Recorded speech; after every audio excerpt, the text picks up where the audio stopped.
Everyone, welcome to the channel of Giri tutorials. मेरा नाम है राफिया शेख और आज हम पढ़ने वाले हैं 12th कॉमर्स का OCM chapter number 2 function of management.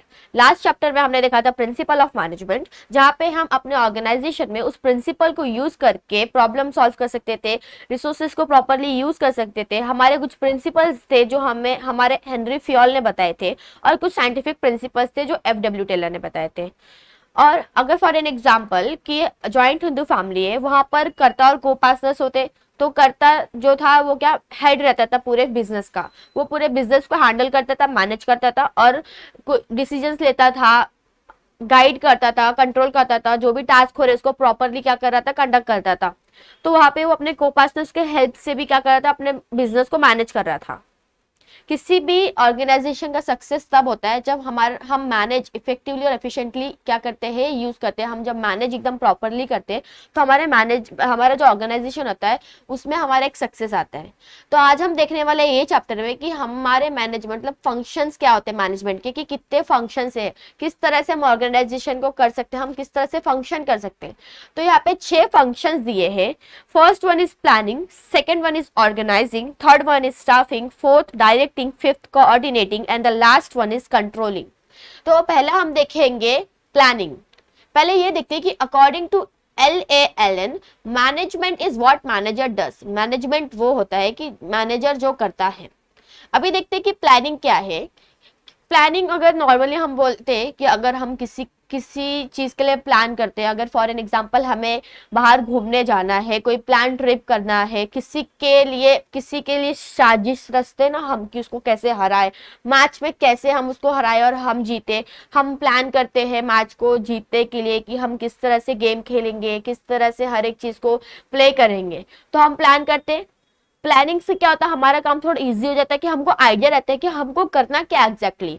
अगर हम ऑन द स्पॉट करेंगे तो हमें थोड़ा कंफ्यूजन होता है, इट टेक टाइम्स कि हमें अभी करना क्या है।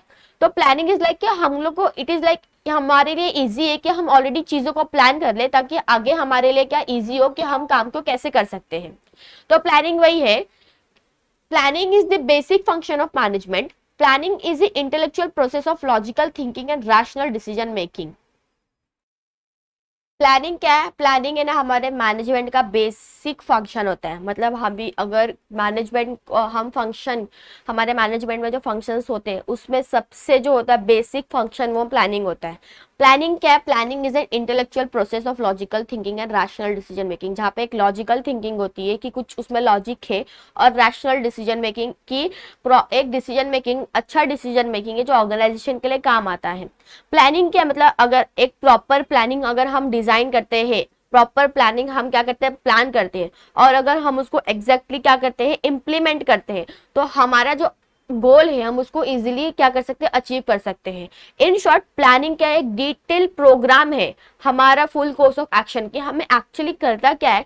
तो प्लानिंग हमारा एक पूरा डिटेल प्रोग्राम है, डिटेल इंफॉर्मेशन है। So, according to James Toner एक definition है कि according to James Toner, planning is the process of establishing goals and suitable course of action. Planning क्या है? हम हमारे गोल्स को अचीव करने के लिए हम चीजों को प्लान करते हैं, और क्या करना है हमें एक्चुअली उस चीज को अचीव करने के लिए वही हम प्लान करते हैं। So according to James Toner planning is the process of establishing goals and suitable course of action. अभी हमारे प्लानिंग के कुछ इंपॉर्टेंस है। यहाँ पे जितने भी फंक्शंस ऑफ मैनेजमेंट है सबके मीनिंग डेफिनेशन जो रहेंगे और सबके इंपॉर्टेंस भी है। सो हम देखने वाले पहले अभी प्लानिंग का इंपॉर्टेंस क्या है। इंपॉर्टेंस ऑफ प्लानिंग फर्स्ट है helps to set clear objectives. इधर टोटल 10 इंपॉर्टेंस है। ऑलमोस्ट हर एक फंक्शन के हमें 10 इंपॉर्टेंस दिए गए हैं। तो पहला हमारा है helps to set clear objectives. Planning क्या करता है? हमारे ऑब्जेक्टिव्स है, मतलब प्लानिंग क्या करता है कि हमारे ऑब्जेक्टिव्स क्या है, टारगेट्स क्या है, उसके हम क्या करते हैं, हमारे ऑब्जेक्टिव्स क्या होते हैं, टारगेट्स क्या होते हैं, उसके लिए सोचते हैं, उसके लिए प्लान करते हैं, उसके लिए क्या करते हैं, एक फॉर्मुलेट हमारा प्लान को फॉर्मुलेट करते हैं ताकि हम हमारे क्या कर सके, हमारे गोल्स को अचीव कर सके। मैनेजर क्या करता है, हमारा जो प्रेजेंट सिचुएशन है उसको उस पे प्रेजेंट कंडीशन को सोचता है, और उस बेसिस पे क्या करता है वो आगे हम किस तरह से हमारे प्लान को क्या कर सके, इम्प्लीमेंट कर सके। वो है प्लानिंग की हम अभी सोचेंगे कि हमारे एक्चुअली गोल को किस तरह से अचीव करना है, तो हम फॉर्मुलेट करते हैं प्लान। नेक्स्ट है हमारा provide path of action. Planning provides path of action. Planning हमें क्या बताता है? पाथ ऑफ एक्शन, मतलब हमें वो रास्ता बताता है। अगर हम ऑलरेडी प्लान कर लिए होते हैं तो हमें उस प्लान के हिसाब से चलते हैं, वो प्लान हम देखते हैं कि अब हमें करना क्या है। तो प्लानिंग हमें क्या बताता है? Path of action. प्लानिंग हमें बताता है कि हमें सही टाइम पे सही चीजें करनी होती है, या फिर ऑर्गेनाइजेशन को क्या करना है और जो हमारे एम्प्लॉयज है उसको क्या करना है, ताकि हम हमारे ऑब्जेक्टिव गोल को क्या करें, अचीव कर सके। प्लानिंग हमें क्या करता है? हमारे जो गोल्स और जो हमारे ऑब्जेक्टिव्स होते हैं वो क्लियरली स्टेट करता है कि एग्जैक्ट हमें करना क्या है। So planning provides path of action. Now third one is planning improves performance. अभी प्लानिंग हमारा परफॉर्मेंस इंप्रूव करता है। अगर प्लानिंग हमारा प्रॉपर है तो हमारे एम्प्लॉयज, हमारे जो मैनेजमेंट रहेंगे वो प्रॉपरली काम करेंगे। अगर हमारा प्लानिंग ही प्रॉपर नहीं है, हम सोचते थे कि ठीक है ऐसे से करना है, ऐसे से करना, बट एग्जैक्ट करना क्या हमें आइडिया नहीं रहता, तो इससे क्या होता है? काम हम प्रॉपर नहीं कर पाते। बट अगर हमारा प्लानिंग ही प्रॉपर है तो इससे हमारी जो परफॉर्मेंस होती है, जो हमारे एम्प्लॉयज के जो परफॉर्मेंस होते हैं उसमें क्या हो जाता है? एफिशिएंसी आ जाती है। तो प्लानिंग हमारा क्या करता है? Improve performance. नेक्स्ट है मिनिमाइजेस रिस्क। मिनिमाइजेस मतलब कि प्लानिंग क्या करता है? रिस्क को कम करता है। अभी कैसे करता है वो रिस्क को कम? हम लोग क्या करते हैं, जब हम प्लान करते हैं तो हम आगे का सोचते हैं कि अभी हम फॉर एन एग्जांपल कुछ काम कर रहे हैं, हम एक कुछ प्लान कर रहे हैं कि हम हमारे काम को कैसे करेंगे। अब जरूरी नहीं कि हमारा काम स्मूथली हो जाएगा, उसमें कुछ ऊपर नीचे तो होना है, मतलब कुछ भी रिस्क आ सकते हैं, कोई भी चांसेस हो सकते हैं, प्रॉब्लम आ सकते हैं। अब उस प्रॉब्लम को टैकल कैसे करना है, तो हम जब प्लान करते हैं ना, हम सोच सकते हैं कि ये भी हो सकता है, ये भी हो सकता है, ये सिचुएशन आ सकता है। उस सिचुएशन को हमको कैसे सॉल्व करना है, तो हम प्लानिंग में देखते हैं कि हमें प्लानिंग इज लाइक फोरकास्टिंग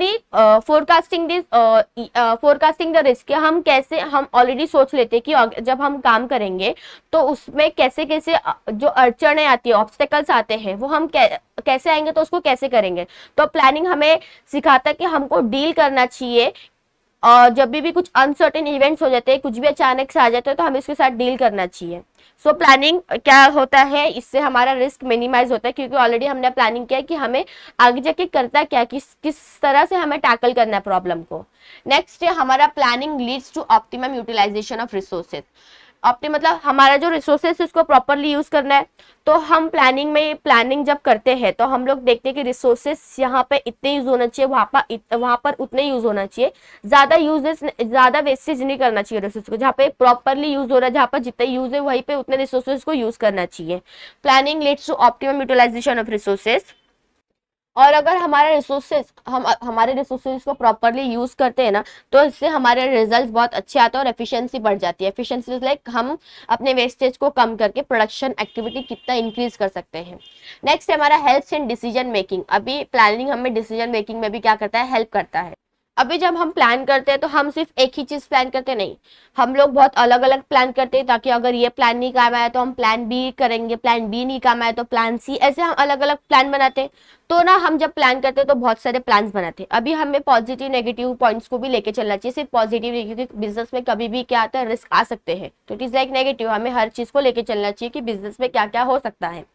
तो हम जब अलग अलग प्लान्स बनाते हैं तो उसमें से बेस्ट प्लान को चूज करना, फिर उसको अप्लाई करना होता है। तो इसमें क्या होता है? Planning helps in decision making. हम अभी इतने सारे प्लान बनाए, अब उसमें से हम कौन सा प्लान इंप्लीमेंट कर सके कि हमारा रिजल्ट अच्छा है। तो प्लानिंग क्या है? हमारा helps in decision making. Decisions are taken after selecting alternative course of action to achieve a pre defined goal. It helps the manager to take the rational decisions. Next है हमारा useful in setting the standards of controlling. Useful in setting the standards of controlling मतलब कि हमने जो plan किया है और अब जब इम्प्लीमेंट कर रहे हैं तो हमें कंपेयर करना चाहिए कि हमने एक्चुअल क्या प्लान किया था और अभी हम जो इम्प्लीमेंट कर रहे हैं तो इसमें कुछ मतलब इसमें कुछ डिफरेंस आ रहे हैं। अगर कुछ ऐसे डिफरेंस आ सकते हैं तो हम क्या करेंगे? मेजर्स लेंगे कि उसको क्या कर सके, उसको सॉल्व कर सके। इधर पे क्या होता है कि अगर फॉर एग्जांपल की कोई प्रॉब्लम आ जाती है, हमने जो प्लान किया हमारे एक्चुअल परफॉर्मेंस के हिसाब से वो प्रॉपर नहीं, और हमने जो प्लान किया हमारा एक्चुअल परफॉर्मेंस उसके हिसाब से नहीं है, तो अगर उसमें कुछ भी कोई प्रॉब्लम आती है तो हम क्या कर सकते हैं? कंट्रोलिंग स्टेप्स ले सकते हैं, मतलब उसको ऐसे हम लोग कैसे सॉल्व करें। So it helps, it is useful in setting the standards of controlling. Next है facilitates coordination of all activities. अभी ये क्या करता है? जितने भी एक्टिविटीज होते हैं उसमें कोऑर्डिनेशन रहता है। अभी यहाँ पर जितने भी हम जो जितने भी काम करते हैं, जितने भी उधर काम हो रहे होते हैं, जितने भी प्रोसेस होते हैं वहाँ पे एक दूसरे से इंटरलिंक रहते हैं, क्लोजली लिंक्ड रहते हैं, मतलब कि सब एक साथ में रहते हैं। हमारे जितने डिपार्टमेंट्स रहते हैं, इट शुड भी, मतलब एक कोऑर्डिनेशन में उनको काम करना चाहिए, ताकि हमारा जो गोल्स है हम उसको क्या कर सके, अचीव कर सके। नाउ हमारा है 9th one, facilitate other management function. अब ये अदर दूसरे जो मैनेजमेंट फंक्शंस होते हैं उसको भी फैसिलेट करता है। अभी जब तक हम प्लानिंग करेंगे नहीं तब तक हम आगे के चीजों को कर सकते हैं कुछ नहीं। अगर हमें कुछ आगे करना है, फॉर एन एग्जांपल कि अब ऑर्गेनाइजिंग करना है, अभी ऐसे कुछ और फंक्शन है जैसे कि ऑर्गेनाइजिंग हो गया, स्टाफिंग हो गया, ये सब और फंक्शन है, बट उनको करने के लिए पहले हमें प्लानिंग करना है, तब जाके हम आगे जो हमारे फंक्शन है उसको क्या कर सकते हैं, इम्प्लीमेंट कर सकते हैं। सो प्लानिंग क्या है? every organization function towards achieving goal and goal is a set at the planning stage। और जो हम अगर किसी भी ऑर्गेनाइजेशन के गोल को अचीव करना है तो वो जो गोल होता है हम प्लानिंग के स्टेज पे ही क्या करते हैं, ऑलरेडी प्रिपेयर करते हैं कि हमें कैसे करना है और क्या करना है, हमारे गोल क्या होना चाहिए और उस गोल को हम कैसे अचीव कर सकते हैं।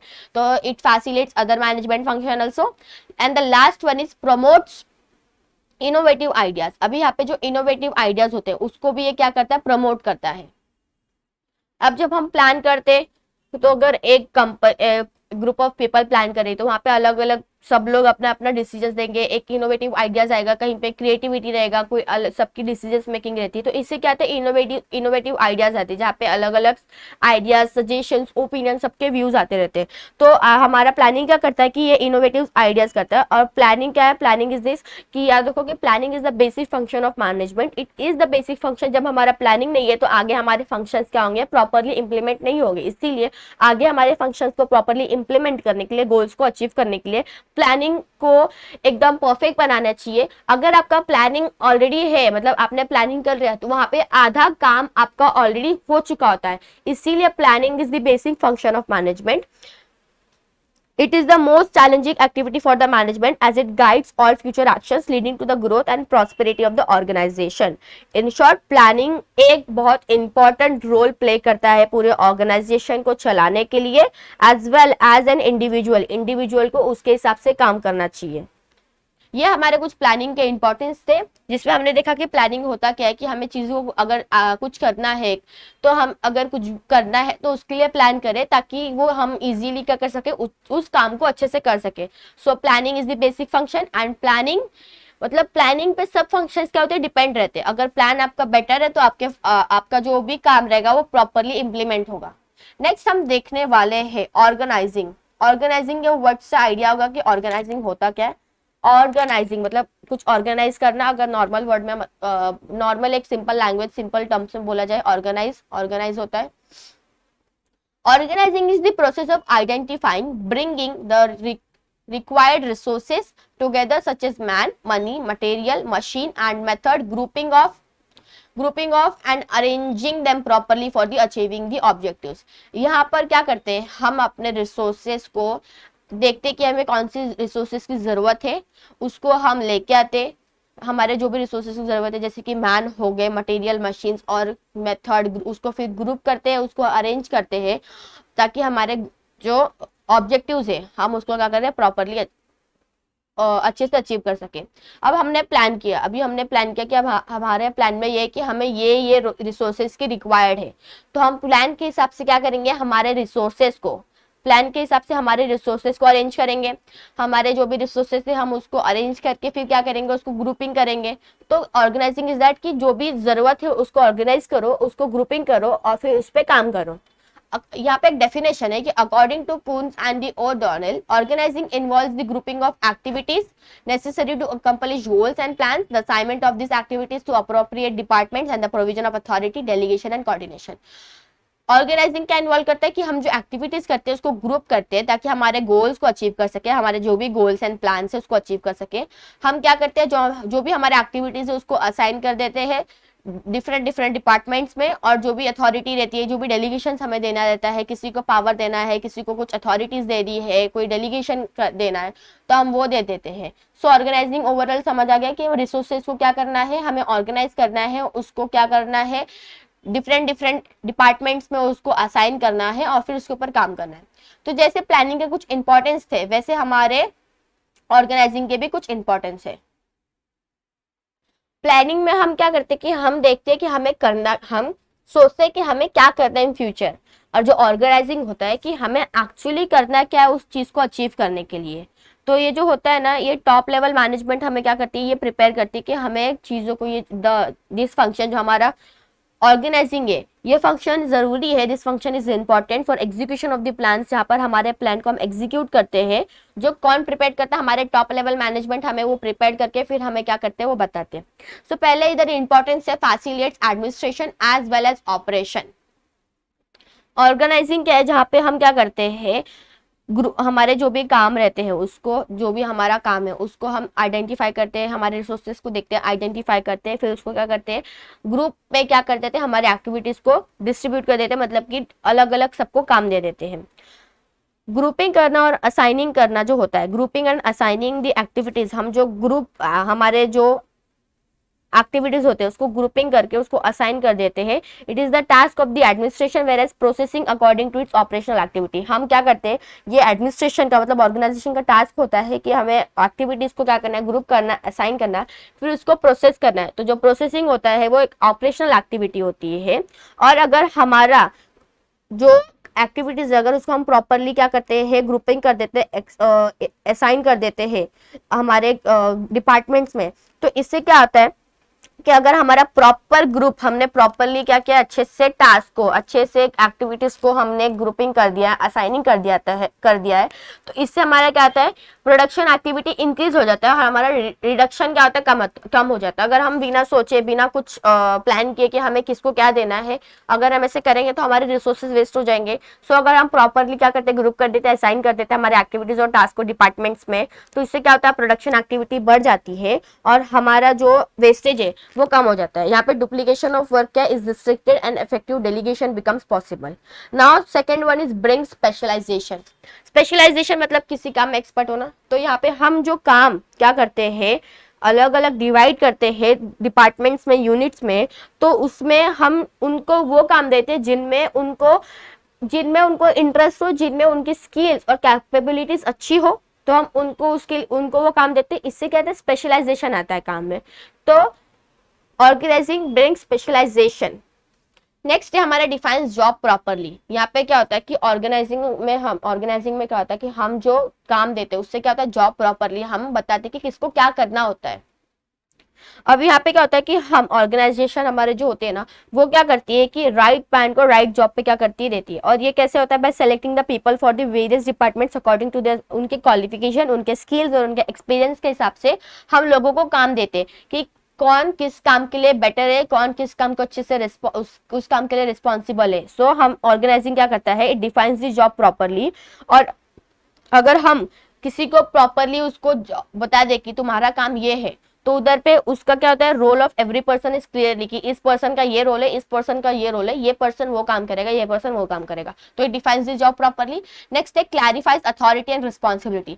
जिस तरह से हम काम को क्या करते हैं, डिवाइड करके उससे उनके स्किल्स कैपेबिलिटी से तो स्पेशलाइजेशन आता है, उनको उनके हिसाब से काम देते तो जॉब उनको प्रॉपरली पता है कि किसको क्या जॉब करना है। उसी तरह से अथॉरिटी एंड रिस्पॉन्सिबिलिटी आती है कि हम जिसको जो काम देते हैं उधर पे अथॉरिटी एंड रिस्पॉन्सिबिलिटी भी उनको क्लैरिफाई करती है कि किसकी क्या अथॉरिटी, किसकी क्या रिस्पॉन्सिबिलिटी है। यहाँ पे ऑर्गेनाइजेशन स्ट्रक्चर होती है ना, ये हर एक मैनेजर का उनका रोल बता देती है। उनको जो भी अथॉरिटी रहती है, हर एक मैनेजर को अथॉरिटी दी जाती है और उनको क्लैरिफाई किया जाता है कि उस पावर को किस तरह से यूज करना है। पावर को मिसयूज नहीं करना है। मैनेजर को अगर पावर दिया गया है तो उनको देखना है कि काम प्रॉपरली हो रहा है कि नहीं हो रहा है। Well defined jobs and responsibilities help in bringing efficiency into managers working. This help in increasing productivity. Next है हमारा स्टेब्लिश कोऑर्डिनेशन। अब इससे कोऑर्डिनेशन लास्ट हमने देखा था कि प्लानिंग भी क्या करता है, कोऑर्डिनेशन लेके आता है, उस तरह से ऑर्गेनाइजिंग भी कोऑर्डिनेशन लेके आता है। अभी यहाँ पे हम क्या करते हैं, अलग अलग डिपार्टमेंट्स को काम देते हैं। तो यहाँ पे जितने भी डिपार्टमेंट्स में सबके क्या एक सब एक कोऑर्डिनेशन में काम करना चाहिए, सबका एक म्यूचुअल कोऑपरेशन होना चाहिए, जिससे हम ऑर्गेनाइजेशन के गोल को क्या अचीव कर सके। कोऑर्डिनेशन और सिंक्रोनाइजेशन हर एक डिपार्टमेंट के बीच में, और जितने भी डिफरेंट लेवल्स है, जो भी अलग अलग डिपार्टमेंट्स है, अगर उनमें कोऑर्डिनेशन रहता है, सिंक्रोनाइजेशन रहता है, तो इससे क्या होता है, हमारा जो काम होता है ना वो स्मूथली हो जाता है और हमारे गोल्स हम इजीली अचीव कर सकते हैं। नेक्स्ट है हेल्प फॉर इफेक्टिव एडमिनिस्ट्रेशन। अब ये जो फंक्शन है ना, यहाँ पे सबको उनके positions, departments, activities, roles clearly बता दिए गए थे कि इनका ये काम है, इनके ये पोजीशन से ये डिपार्टमेंट में काम करेंगे। सो यहाँ पर ध्यान दिया जाता है कि हम लोगों को प्रॉपरली, मतलब placing the right person at the right job, हम सही इंसान को सही काम देंगे with the right authorities and responsibilities. It is achieve through division of work and delegation of authorities. ये कैसे आता है? जब हम काम को प्रॉपरली डिवाइड करके डेलीगेट, हमारी जो अथॉरिटीज उसको प्रॉपरली डेलीगेट करते हैं, तब जाके हमारा ये काम क्या होता है, प्रॉपरली होता है। तो जो सही बंदा है वो सही काम कर रहा है। और इससे क्या आता है कि इससे हमारा जो administration, it leads to effective and effective, it leads to efficient and effective. Next है हमारा help for growth and diversification. अभी किसी भी ऑर्गेनाइजेशन का ग्रोथ कब होता है, कब वो एक्सपांड, कब वो डाइवर्सिफाई होता है? जब वहां पर स्मूथ फंक्शनिंग हो रहा हो, हमारा काम अच्छे से हो रहा हो, रिसोर्सेज को प्रॉपरली यूज कर रहे हैं, हमारे गोल्स को अचीव कर रहे हैं, तो हमारे ऑर्गेनाइजेशन का क्या होता है, ग्रोथ होता है। अगर हम क्लियरली हमारे रोल्स को, हमारी रिस्पॉन्सिबिलिटीज को क्या करते हैं, डिफाइन कर देते हैं, अगर कोऑर्डिनेशन रहता है हर एक मैनेजमेंट में, और अगर हम प्रॉपरली टेक्निक्स को यूज करके एट वर्क प्लेस और ऑर्गेनाइजेशन, अगर हम प्रॉपरली क्या करते हैं, हमारे टेक्निक्स को यूज करते हैं, तो इससे क्या होता है, हमारा ऑर्गेनाइजेशन बढ़ता है, हमारे ऑर्गेनाइजेशन जो है वो लेवल बाय लेवल बढ़ता रहता है और इंक्रीज होता रहता है, हमारी कंपनी और बढ़ती रहती है। सो यहाँ पर क्या होता है कि ऑर्गेनाइजिंग में अगर हम प्रॉपरली सब कुछ करते हैं, अगर एक्टिविटीज प्रॉपरली देते हैं, रोल्स को हम प्रॉपरली डिफाइन कर देते हैं, अगर कोऑर्डिनेशन रहता है हर एक डिपार्टमेंट में, तो इससे क्या होता है, ग्रोथ हो जाता है ऑर्गेनाइजेशन का, और ग्रोथ होता है ऑर्गेनाइजेशन का, डाइवर्सिफाई हो जाता है वो। 8th वन है create sense of security. Sense of security अभी ये कैसे क्रिएट करता है कि ऑर्गेनाइजेशन स्ट्रक्चर है ना, अभी इधर पे यही है कि हम जब प्रॉपरली सब कुछ अगर सबको देते हैं ना, तो इससे ना काम अच्छे होते हैं। तो यही है कि अगर हम काम सबको अच्छे से डिस्ट्रीब्यूट कर देते हैं, डिफाइन कर देते हैं उनके रोल्स को, तो वो क्या करते हैं, उधर पे उनको आइडिया होता है कि किसकी क्या रिस्पॉन्सिबिलिटी है, किसकी क्या ड्यूटीज है। अगर हम प्रॉपरली क्या करते हैं, डिफाइन कर देते हैं कि किसका क्या काम है, तो इससे सबको आइडिया हो जाता है कि हमारा क्या काम है, किसका क्या काम है। तो वो क्या करते हैं, क्लैरिटी, अगर जॉब्स में, उनके पावर्स में, अथॉरिटीज में क्लैरिटी रहती है, तो जो एम्प्लॉयज रहते हैं उनमें एक रहता है कि हाँ मेरा काम ये है, तो वो एक अच्छे से सेंस ऑफ सिक्योरिटीज के साथ क्या करेगा, काम करेगा, अच्छे से ऑर्गेनाइजेशन के लिए काम करेगा। तो यहाँ पे क्या होती है, वो अपने बिजनेस, अपने काम को लेके ना, अपने काम को लेके थोड़ा एक अपना काम को लेके एक अपना काम जो है उसको प्रॉपरली क्या करता है, अच्छे से परफॉर्म करता है, अगर वहां पर काम को प्रॉपरली डिफाइन किया गया है तो। Now scope for innovation. अब इधर जिसको जो काम दिया गया है ना, वो क्या कर सकते हैं, उस काम में कुछ क्रिएटिविटी ला सकते हैं, अपने आइडियाज लेके आ सकते हैं। तो this provide enough space to the manager to develop talent and flourish the knowledge. The scope for innovation into adopting new changes in the methods of work is possible only through a set of organization structure। अगर हम properly काम को दे देते हैं कि ये employ का ये काम है, तो यहाँ पर क्या होता है कि एम्प्लॉयज उसमें काम में थोड़े बहुत चेंजेस ला सकते हैं। मैनेजर क्या करता है, वहाँ पे उनके जो टैलेंट्स होते हैं उनको अच्छे से और थोड़ा एनहांस करता है, फ्लरिश करता है। सो it has scope for the innovation. And now the last point is helps in optimum utilization of resources। अभी helps in optimum utilisation of resources. Last में अगर प्लानिंग में देखा था, अगर हम प्लान कर लेते हैं कि कौन से रिसोर्सेज कहाँ पे यूज होंगे, तो उधर पे भी क्या होता है, रिसोर्सेज की वेस्टेज नहीं होती। तो अगर हम ऑर्गेनाइजिंग में भी देख लेते हैं, अगर हम काम को प्रॉपरली बांट देते हैं तो उससे स्पेशलाइजेशन आता है, और दैट एम्प्लॉय क्या, उसको आइडिया रहता है कि उसको काम को कैसे करना है, तो वहाँ पे क्या होता है, रिसोर्सेज की वेस्टेज कम होती है। तो इधर पे भी सेम पॉइंट है, helps in optimum utilisation of resources. कुछ पॉइंट्स हर एक फंक्शंस में सेम होती है। नाउ हम देखने वाले हमारा नेक्स्ट जो है फंक्शन, दैट इज हमारा स्टाफिंग।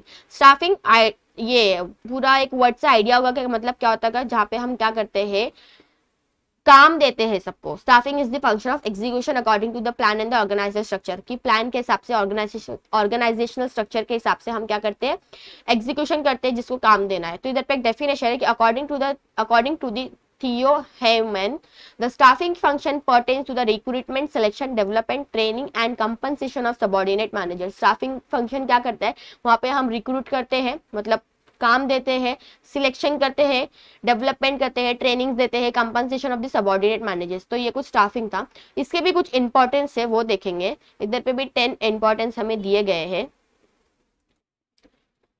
अभी हमने क्या क्या प्लानिंग किया, कि अभी हमें कौन से काम करने, अब काम करने तो हमने देखा कि अभी किस तरह से रिसोर्सेस है कि हम अब किसको क्या काम देने वाले, तो हम इधर पे देख रहे हैं कि हम जो काम के लिए लोगों को रिक्रूट कर रहे हैं। तो इधर फर्स्ट पॉइंट जो है इफेक्टिव मैनेजरल फंक्शन क्या बोलता है कि staffing is the key to effective performance of other functions of management. Staffing के एक इफेक्टिव मतलब अगर हम स्टाफ कर मतलब अगर हमारा स्टाफिंग हमारा अच्छा है तो ये जो हमारा अदर मैनेजमेंट है उधर पे हमारे जो अदर मैनेजमेंट फंक्शन है उससे क्या होता है हमारे जो परफॉर्मेंस है वो अच्छे होते हैं। अगर हम कामों को क्या करते हैं प्रॉपरली, अगर हमारे जो वर्कफोर्स है अगर हम उनको काम दे देते हैं और वो अगर प्रॉपरली उसमें क्या करते हैं उसके काम को प्रॉपरली करते हैं, जैसे कि competent workforce can work effectively in different functional areas like production, sales, finance. The outcome of other function is based on the effectiveness of staffing. अगर हम काम को प्रॉपरली स्टाफ कर देते हैं तो वहाँ पे जो हमारे वर्कफोर्स होते हैं, हमारे एम्प्लॉयज होते हैं, अगर वो प्रॉपरली क्या करते काम करते हैं तो उससे क्या होता है हमारा जो मैनेजरल फंक्शन है वो बहुत अच्छा रहता है कि किसको क्या काम करना है। तो अगर हम प्रॉपरली स्टाफ कर देते, प्रॉपरली हमारे काम को क्या करते हैं स्टाफिंग कर देते, रिक्रूट कर देते हैं, तो इट लाइक अगर वो प्रॉपरली काम करते हैं तो इससे मैनेजरल फंक्शन अच्छा होता है। उसके बाद नेक्स्ट है leads to effective utilisation of resources. Same to same है कि अगर अगर रिसोर्सेज है तो रिसोर्सेज को हमें ज़्यादा वेस्ट नहीं करना चाहिए, कम रिसोर्सेज को वेस्ट करो ताकि हमारी प्रोडक्शन एक्टिविटी को हम क्या कर सके इंक्रीज कर सके, एफिशिएंसी आ सके। पूरा ध्यान दिया जाता है कि जब हम रिक्रूट करते हैं या सिलेक्शन करते हैं, प्लेसमेंट देते हैं या हमारा रेम्यूनरेशन है, ट्रेनिंग है, तो हमारे रिसोर्सेज प्रॉपरली यूज हो रहे कि नहीं हो रहे हैं वो देखना चाहिए। नेक्स्ट है हमारा बिल्ड्स कॉर्डियल रिलेशनशिप। अभी यहाँ पे जो रिलेशनशिप है वो क्या होता है अच्छा रिलेशनशिप है ना, अच्छा होता है, वहाँ पे एक रिलेशनशिप बिल्ड होता है। अभी ये जो फंक्शन है हेल्प करता है कि जो जितने भी लेवल्स ऑफ एम्प्लॉयज है, जो भी डिफरेंट डिफरेंट डिपार्टमेंट्स है, यहाँ पे एक हेल्दी रिलेशन क्या होता है बिल्ड होता है। Smooth human relation is the key to better communication and coordination of managerial efforts in the organisation. Next है हमारा fourth that is helps human resource development. अभी जो हमारे जो एम्प्लॉयज अगर वो स्किल्ड और एक्सपीरियंस होते तो हमारी बिजनेस के लिए बहुत अच्छा होता है, मतलब दे नो कि किस चीज़ को किस तरह से यूज करना है। तो staffing helps to inculcate the organisational culture into employees, it trains and develop the existing workforce, it also ensure smoothing functioning of all the managerial aspects of the business organisation. वहाँ पर क्या करता है कि वो और डेवलप मतलब वहाँ पे उनको ट्रेन करता है, डेवलप करता है कि किस तरह से चीज़ों को यूज़ करना है। हमारे जो ह्यूमन रिसोर्स हमारे जो ह्यूमन रिसोर्स है उनको वो डेवलप करता है, ट्रेन करता है, कौन स्टाफिंग। नेक्स्ट है हमारा helps in effective use of technology and resources. अभी जहाँ पे हमारे जो रिसोर्सेज जिस तरह से हमने देखा कि हमारे ऑप्टिमम यूटिलाइजेशन ऑफ रिसोर्सेज करना है, हमारे रिसोर्स को हमारे जो ह्यूमन रिसोर्सेज उनको प्रॉपरली क्या करना है डेवलप करना है, तो यहाँ पे जो टेक्नोलॉजीज और जो अदर रिसोर्सेज है उनको भी अच्छे से यूज करना है। अगर हमारे जो ट्रेंड एम्प्लॉयज हैं, हमारे अच्छे खासे एम्प्लॉयज हैं जिनको स्किल्ड और एक्सपीरियंस होते हैं, अपडेटेड रहते हैं टेक्नोलॉजी के हिसाब से, तो वो लेटेस्ट टेक्नोलॉजी को यूज कर सकते हैं। जो भी कैपिटल मटेरियल और जो भी मेथड्स ऑफ वर्क है वो क्या करेंगे अच्छे से काम को इफेक्टिवली करेंगे। It's helps in building competitive strength of the organisation. It is also helpful in improving the standard of work and productivity in terms of the quality and quantity. अगर वहाँ पे वो चीज़ों को प्रॉपरली यूज करे, technology को अच्छे से यूज कर रहे हैं, देन नो कि जो हमारे अच्छे एम्प्लॉयज और स्टाफ होते हैं अगर उनको मालूम होता है तो वो क्या करते हैं हमारी प्रोडक्शन एक्टिविटी को बढ़ाते हैं, रिसोर्सेज को वेस्टेज कम करते हैं। तो इससे टेक्नोलॉजी की प्रॉपरली यूज भी होती है और हमारे रिसोर्सेज भी बचते हैं और हमारी प्रोडक्शन एक्टिविटी इंक्रीज होती है और उसमें क्वालिटी एंड क्वांटिटी भी इंक्रीज होने लगती है। नेक्स्ट है हमारा improve efficiency. Efficiency was like wastage को कम करो और प्रोडक्शन एक्टिविटी इंक्रीज करो। तो स्टाफिंग भी हमें क्या सिखाता है कि हमें ये इम्प्रूव करता है हमारी एफिशिएंसी को। अगर हम एम्प्लॉयज़ को ट्रेनिंग और डेवलपमेंट देते हैं उनके सेल्फ डेवलपमेंट के लिए, ऑर्गेनाइजेशन अगर उनके लिए हम उनके लिए ट्रेनिंग और डेवलपमेंट क्या करते हैं अरेंज करते हैं तो उनको उससे क्या होता है उनमें एक एफिशिएंसी आ जाती है, कामों को किस तरह से करना चाहिए, ऑर्गेनाइजेशन में किस तरह से काम को करना चाहिए। तो एफिशिएंसी कैसे बढ़ेगी अगर हम एम्प्लॉयज को ट्रेनिंग देंगे, डेवलपमेंट देंगे। अगर हमारा प्रॉपर सिलेक्शन है the organisation get quality employees and through proper training the performance level of the employees can be improve. अगर हमारा सिलेक्शन ही प्रॉपर है तो ऑर्गेनाइजेशन को अच्छी एम्प्लॉयज मिलेगी। हमने बिना कुछ सोचे किसी को भी क्या कर लिया रिक्रूट कर लिया तो एम्प्लॉयज अच्छे होंगे, वो काम अच्छे से करेंगे नहीं। तो अगर प्रॉपर सिलेक्शन है तो हमारे एम्प्लॉयज अच्छे होंगे और उधर अगर हम प्रॉपर ट्रेनिंग भी देते हैं तो हमारा काम क्या होता है बहुत काम हमारा अच्छे से होने लगता है। नेक्स्ट है हमारा long term effect. Long term effect मतलब लंबे टाइम तक अगर हमारे जो हमारे एम्प्लॉयज है वो क्वालिफाइड है, एफिशिएंट है, स्किलफुल है, बहुत अच्छे से उनको सब आइडिया रहता है, अपडेटेड रहते हैं, तो ये हमारे ऑर्गेनाइजेशन के लिए बहुत अच्छे होते हैं। Proper selection of employees leads the organization toward the path of success. Naturally, long-term positive effects can be observed on the efficiency of the organization. अगर हमारे ऑर्गेनाइजेशन में काम अच्छे से हो रहा है, हमारे एम्प्लॉयज अच्छे हैं, तो ये क्या होता है कि हमारा बिजनेस बहुत अच्छा चलता रहता है. तो it is like long term effect, बहुत अच्छे से हमारे बिजनेस आगे तक जाएगा. नेक्स्ट है हमारा असेंशियल कॉन्ट्रीब्यूशन. स्टाफिंग मतलब अभी हम अगर स्टाफ करते हैं ना, तो इससे क्या होता है कि हमारे जो एम्प्लॉयज है उन अगर हम प्रॉपरली क्या कर रहे हैं, स्टाफिंग हमारा कर रहे हैं और हम अपने एम्प्लॉयज को क्या कर रहे हैं, उनको डेवलप कर रहे हैं, तो इस हमारे ऑर्गेनाइजेशन के लिए अच्छा लगा कि अगर हम उनको डेवलप करें, ट्रेनिंग करें, तो इससे क्या होगा, एफिशिएंसी बढ़ जाएगी, प्रोडक्शन अच्छा होगा हमारा. और हम जो सिलेक्शन करते हैं वो एम्प्लॉइज के स्किल्स और कैपेबिलिटीज के हिसाब से, उनके क्या परफॉर्मेंस होती है उसके हिसाब से हम क्या करते हैं, सिलेक्शन करते हैं. सो ऑर्गेनाइजेशन क्या करता है, can meet the future challenges wisely. Therefore the contribution of the staff in their future roles is taken into the account into staffing function. Essential contribution अगर is like कि अगर हम अपने स्टाफ को अच्छे से रिक्रूट करते हैं, उनका सिलेक्शन अच्छे से करते हैं, तो हमारे ऑर्गेनाइजेशन में आगे जाके वो क्या करेंगे, वो और अच्छे से काम करेंगे. तो उनको डेवलप करना चाहिए, उनको ट्रेन करना चाहिए. नेक्स्ट है हमारा लास्ट सेकंड पॉइंट है provide job satisfaction. Provide job satisfaction अगर हम हमारे एम्प्लॉयज को प्रॉपरली रेम्यूनरेट करते हैं, उनको इक्वल ट्रीटमेंट देते हैं, प्रॉपरली उनके रोल्स को डिफाइन कर देते हैं कि उनका क्या काम है, तो इससे क्या होता है, उनको एक जॉब सेटिस्फैक्शन होता है, उनका रोल क्लियर होता है कि उनको करना क्या है. And last one is the हमारा जो पॉइंट है मेंटेन्स हार्मनी. अगर हम क्या करते हैं कि हमारे जो स्टाफिंग प्रोसेस है वहाँ पे हम इंडिविजुअल्स को क्या करते हैं, हम इंडिविजुअल्स जो हमारे होते हैं हम उनको रिक्रूट करते हैं, सेलेक्ट करते हैं और प्लेस करते हैं. मतलब उनके परफॉर्मेंस के हिसाब से हम उनको सेलेक्ट करते हैं हमारे ऑर्गेनाइजेशन के लिए कि वो क्या कर सकते हैं, उनमें क्या कैपेबिलिटीज है, उनके परफॉर्मेंस के हिसाब से क्या करते हैं, हम उनको सिलेक्ट करते हैं हमारे ऑर्गेनाइजेशन के लिए. और उसी के हिसाब से हम क्या उनको प्रमोशंस देते हैं, उनको सैलरी पेड करते हैं. For this criteria is made and duly communicated to concern employees. It brings peace and harmony in the organisation. अगर उनके जो भी उनकी परफॉर्मेंस है, उनकी स्किल्स और कैपेबिलिटीज के हिसाब से अगर उनको पे करते हैं, उनको रेम्यूनरेट करते हैं, उससे क्या होता है, इससे पीस और हार्मनी रहता है ऑर्गेनाइजेशन में कि कोई एम्प्लॉय सोचता नहीं है कि इसको ये नहीं आता तो भी मैनेजमेंट ने इसको ये काम दिया.